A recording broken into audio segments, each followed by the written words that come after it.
Pas d'observation, pas d'opposition, pas d'abstention. Il est donc approuvé. La première délibération qui intervient concerne le compte financier unique. Avant de quitter la séance, comme le veut la loi, et nous confie la présidence, si vous êtes d'accord, à notre collègue Robert Caravane, je voudrais simplement rappeler que, de façon très particulière, ce compte financier unique, je le partage avec Hubert Falco, puisque l'année 2023 a été pour nous une année commune, beaucoup de choses qui sont communes entre nous, et qu'on retrouve dans ce compte financier unique la rigueur et le sérieux de la gestion budgétaire de cette institution. À titre d'exemple, vous observez que les dépenses de fonctionnement, comme les recettes de fonctionnement, n'ont augmenté que de 3%, ce qui, dans une période où l'inflation est significative, est quand même assez remarquable. Et quant aux recettes de fonctionnement d'ailleurs, si elles n'ont augmenté que de 3%, c'est que les taux d'imposition sont restés fixes comme depuis de très nombreuses années. Ce n'est qu'une augmentation nominale due à l'évolution des bases dans la loi de finances. Cela permet d'avoir, par différence, un autofinancement qui reste très significatif, une épargne brute, en tout cas très significative, donc de 60 millions d'euros, et qui va permettre, qui a permis, de développer un programme d'investissement important, puisque les investissements se montent à près de 180 millions d'euros.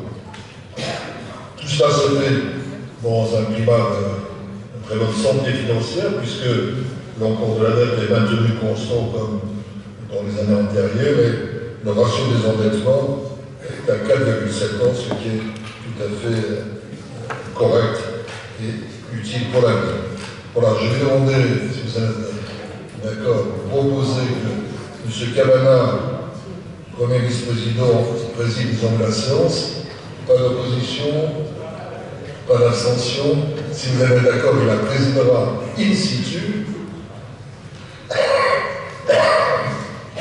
Et passera donc la parole à qui voudra pour que ce compte financier unique soit analysé.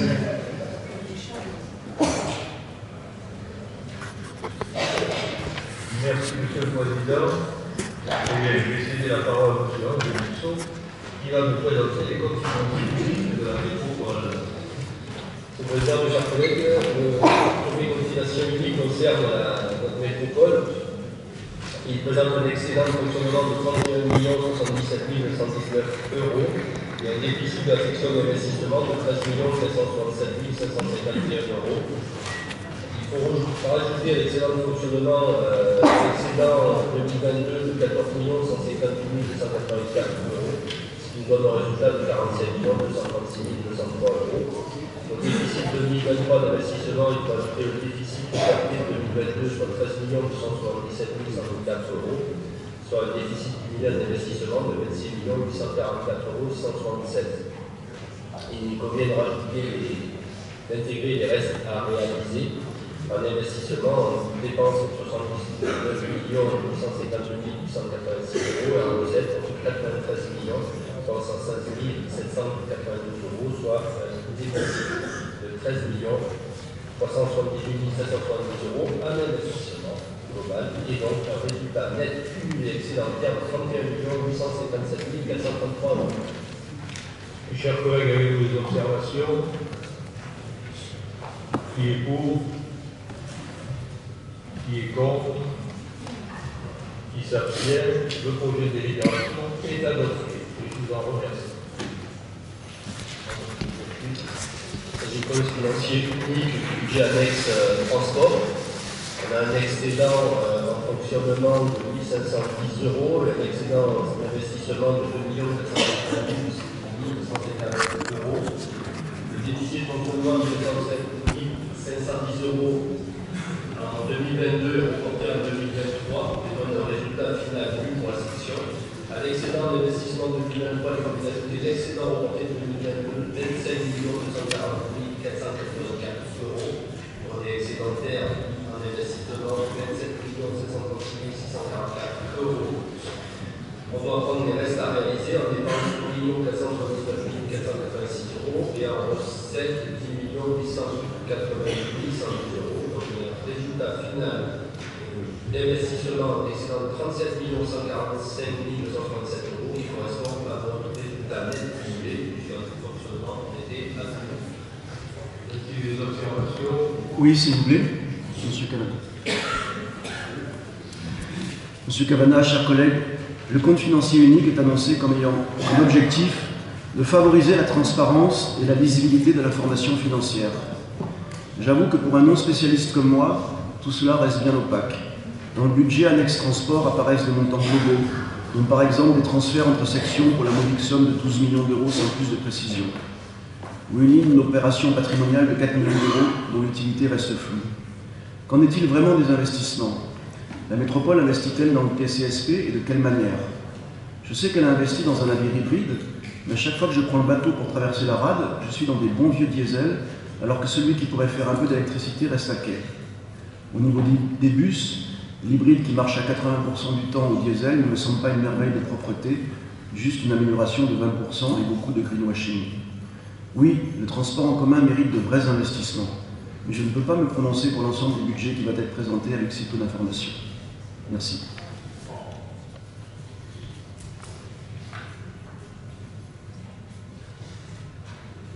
Oui, on a vraiment, depuis un certain nombre d'années, la priorité de faire en sorte que les bus soient petit à petit devenus propres.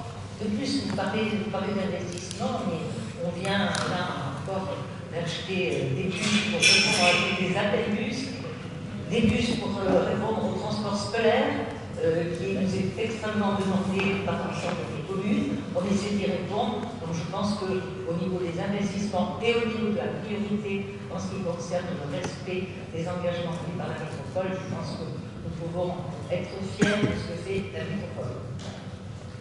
Et ensuite, quant à la capacité du dossier unique, on ne fait que respecter la loi. C'était un peu pieux de la loi, je le sais, mais je reconnais que c'est assez opaque. Merci. Mais on respecte la loi. S'il n'y a plus d'observation, je vous propose de passer au vote. Qui est pour? Qui est contre? Qui s'abstient? Je vous remercie. La délibération est adoptée. Nous poursuivons. Avec le budget annexe par l'activité marine de Saint-André-sur-Mer, donc le compte financier unique présente un résultat nul en fonctionnement, un excédent d'investissement de 215 830 euros. On a un excédent en 2022 reporté à un investissement de 1 929 398 euros. Le résultat de clôture s'élève donc à un investissement à 2 146 229 euros. Il est nécessaire de tenir compte des restes à réaliser. En dépenses de 97 116 euros et en recettes de 356 480 euros, ce qui donne un solde reste à réaliser positif de 158 533 euros et donc un résultat net de charge de 2 403 792 euros. Y a-t-il des observations? Je vous propose de passer au vote. Qui est pour? Qui est contre? Qui s'abstient? La délibération est adoptée. Nous poursuivons avec les espaces d'activité entrepreneuriale. Et universel. Et Donc, le budget présente un résultat nul en fonctionnement, un excédent d'investissement de 118 713 euros. On avait un excédent en 2022 qui pouvait nous reporter de 121 053 euros, ce qui donne un excédent de 239 736 euros. Pour obtenir le résultat net, il est nécessaire de tenir compte des restes à réaliser en dépenses. On a la part en recette qui se monte à 75 235 euros. Et donc, un résultat net de clôture pour 2023 à 164 530 euros. avez-vous des observations? S'il n'y en a pas, qui est pour? Qui est contre? Qui s'abstient? La délibération est adoptée. Nous poursuivons avec les aménagements des zones d'activité économique. Le compte financier unique présente un déficit de fonctionnement de 968 euros et un déficit d'investissement de 135 354 euros. Il convient de reporter le solde, prendre en compte le solde reporté en fonctionnement de négatif 613 152 euros et un investissement de 2 364 816 euros en déficit.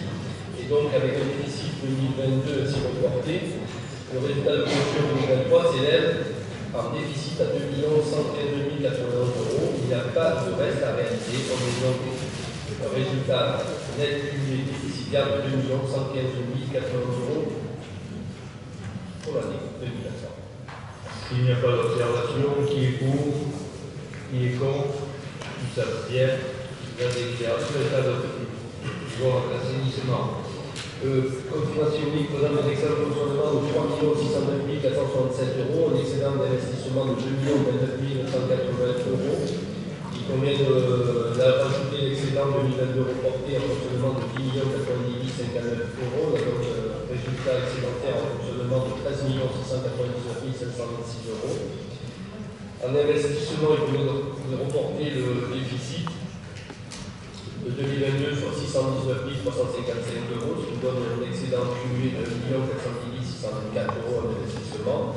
On vient d'intégrer les restes à réaliser en dépenses de 11 422 685 euros et en recettes de 4 792 057 euros. On a fait un résultat déficitaire en investissement de 5 920 euros et le résultat net cumulé de coût est un excédentaire de 8 479 724 euros.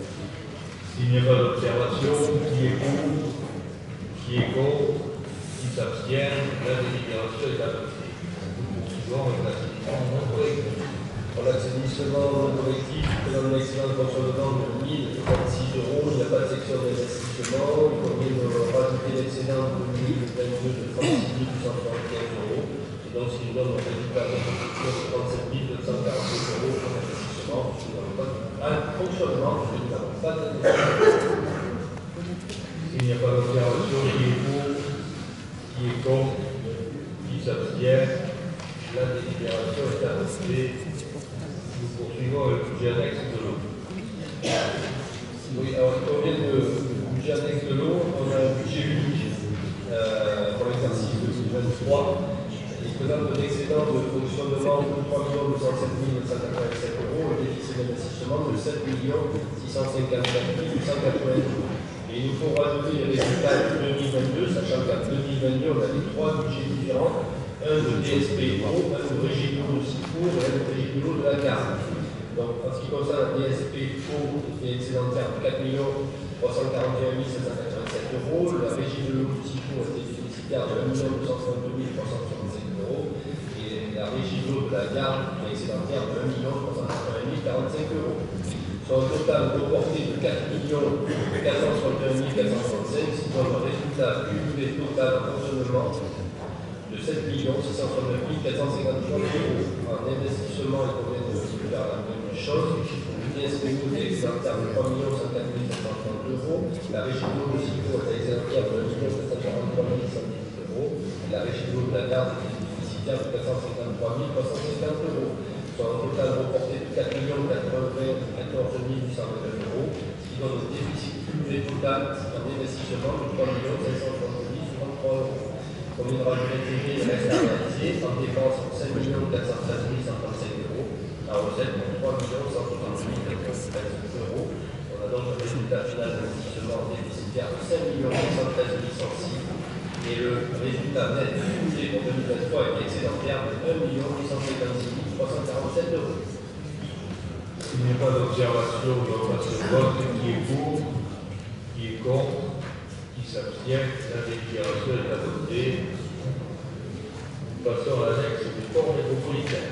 Ainsi, nous avons un budget unique. Nous avions plusieurs budgets en 2022. Donc, le budget unique présente un déficit de 1 318 495 euros, le déficit de la section d'investissement de 2 344 622 euros.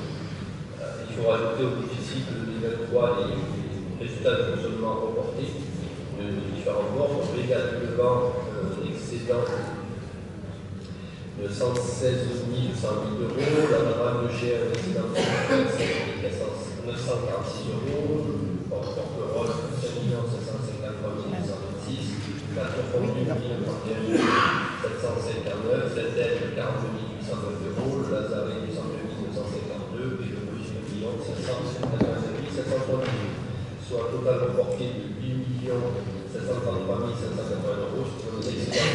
résultat en fonctionnement de 7 405 085 euros. Au déficit d'investissement, il convient de rajouter les résultats 2022. Donc les gaz de vente 48 000, la mandrake de GMO 57 000, porte-rôle d'excellence 744 000, la de déficit de 1 174 000, la septaine de déficit de 167 000, le Lazare un excédent de 19 000, le Bouche un excédent de 1 404 000, soit un total reporté de 725 384 euros, selon le déficit cumulé total de 1 619 238. Comme intégré, les restes à réaliser, 1 977 567 euros, par recette pour 5 249 587 euros support. Résultat final d'investissement, un excédent de 2 354 771 et donc un résultat excédentaire cumulé de 9 757 856 euros. Il n'y a pas d'observation. Qui est pour? Qui est contre? Qui s'abstient? Je vous remercie. La délibération est adoptée. Nous passons au port de commerce. Or, le commerce, le CFU présente un excédent de fonctionnement de 607 321 euros et un déficit d'investissement de 3 838 219 euros. On va rajouter les excédents de 2022 de 4 317 579 euros et donc un résultat cumulé de 4 924 900 euros au déficit d'investissement, il faudra rajouter le déficit de 2022 de 3 956 851 et donc le déficit cumulé de 7 125 731 euros. On vient de rajouter les restes à réaliser en investissement. Il y a simplement des dépenses en montant 3 24 264 euros et donc le déficit d'investissement de 8 852 735 euros. Et le résultat net de clôture est donc déficitaire de 5 834 euros. S'il n'y a pas d'observation, qui est pour? Qui est contre? Qui s'abstient? La délibération est adoptée. Passons au parking. Budget annexe parking, CFU présente un excédent de fonctionnement de 622 466 euros, un déficit d'investissement de 197 430 euros. Ces résultats, il convient de rajouter les résultats 2022, soit 24 274 euros en fonctionnement, ce qui donne un excédent de 646 740 euros en investissement. Il convient de rajouter l'excédent de 2022 de 46 840 euros, ce qui donne un déficit de 152 789 euros. Donc, un résultat de clôture excédentaire de 487 151 euros. Il n'y a pas d'observation. Qui est pour? Qui est contre? Qui s'abstient? La délibération est adoptée et M. le Président Général de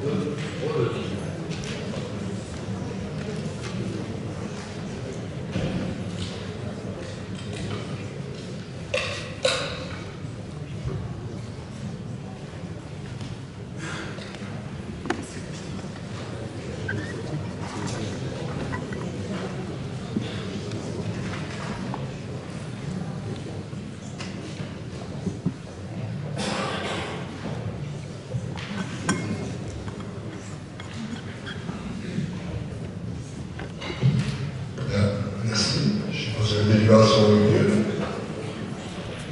On passe donc à la délibération numéro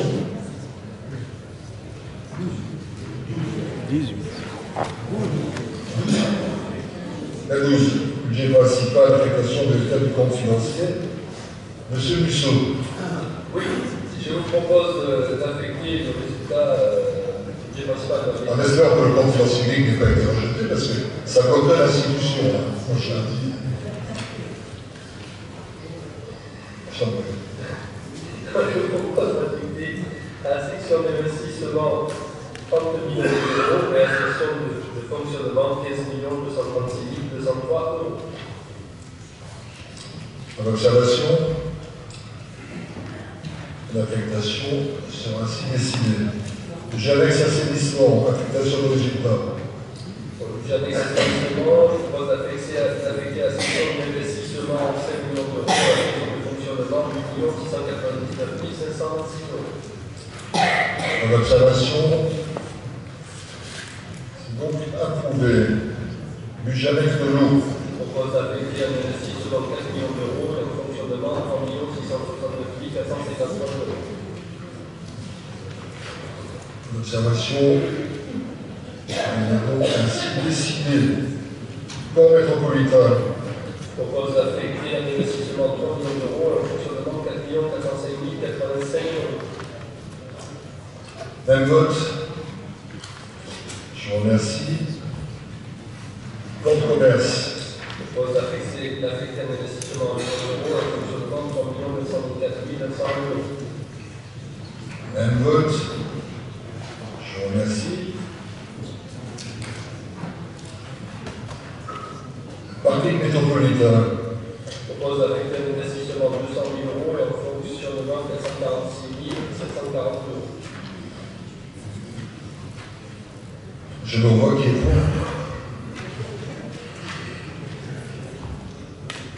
Remboursement comité de reste, frais complémentaires, supportant 2022 et 2023. Ouais, Monsieur le Président, je ne sais pas si Robert pouvait nous présenter pour moi. Non, c'est gênant.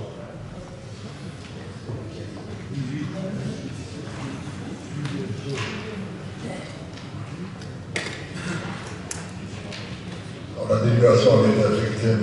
Musso, qui par pudeur ne veut pas s'auto-rencontrer. Enfin, si, un moment de pudeur avec la La commune. Bon, c'est la réalisation de deux sommes. Deux sommes à la suite d'un transfert de compétences réalisé en 2019. Il y a la nécessité de régulariser certaines dépenses de sommes de 1 853 euros, l'autre de 4 260 euros qui avaient été omises. Très bien.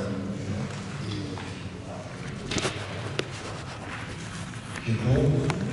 Je vous remercie.